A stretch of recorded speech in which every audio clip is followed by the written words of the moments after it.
So just going back to like that inner child then, obviously I'm guessing that a lot of people are coming to you and they're all like in their heads so much that they kind of disconnected from their body. Um, Kind of on in your work, you say that we've all got this like wounded, inner child, whether it's a little girl, little boy, that's kind of wanting our attention, and that if we ignore it and we stay just up here in our heads, then that's when kind of problems can occur. Do you say that's the case? Can you explain a bit more about that?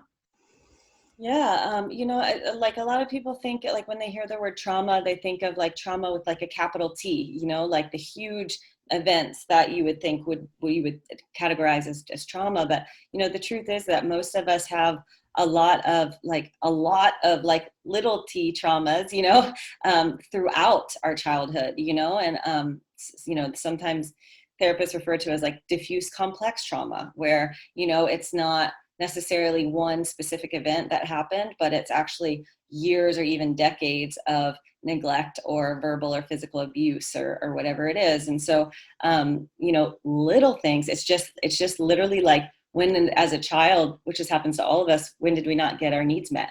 And we just remember those times, and as a child, when we take that any experience in and it's not fully processed, we're told to go to your room and get happy with yourself, or mind your manners, or to not express your anger or to not express your sadness as a kid. And that emotional process isn't allowed to just move all the way through. It gets stuck in the body. And when that happens, it's kind of like that little girl or little boy gets frozen in time, and we need to go and retrieve them and literally like parent them, learn how to, well, number one, connect with them.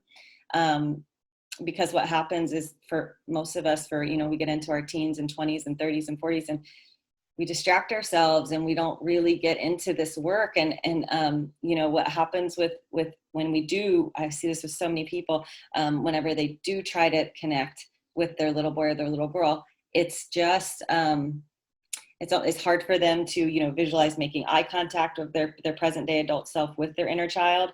And that's oftentimes because that little boy or that little girl doesn't trust you, doesn't trust the adult part of you, because they have abandoned, you've abandoned yourself, in so many relationships or friendships or whatever it is. And so there's this process, and it usually doesn't take that long, but it takes some reparenting to connect. And so the first piece is to actually connect, and like, can you get eye contact with them? Can you? And they all live in our heart, like the little boy and the little girl, inside each of us all lives in our heart. And so like literally just like putting your hands on your heart is one way to do it, and doing like a little meditation, and visualizing your adult present day self just sitting right there next to, in front of your little boy or your little girl, whatever age you imagine them to be, whatever comes to you.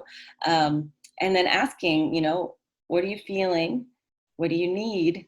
And what message do you have for me? I find that absolutely fascinating, and it's kind of part of work that I'm doing myself currently. It's fascinating how we can grow up as adults and kind of, with the outside world, there's so much going on. We can kind of distract ourselves so much that especially when we're working on computers all day, like I am, you can get to kind of live just up here all of the Right. time and be Yeah. distracted, by your phone, by all these different things. And then it kind of comes to a point of like, okay, well, hang on a minute, what do I want? And I mean, this is partly why I'm obviously doing this series, really, is because it's something that I'm really passionate about, kind of speaking to people and thinking, okay, well, how do we listen? Right, because I think that's a big problem, right, for a lot of people.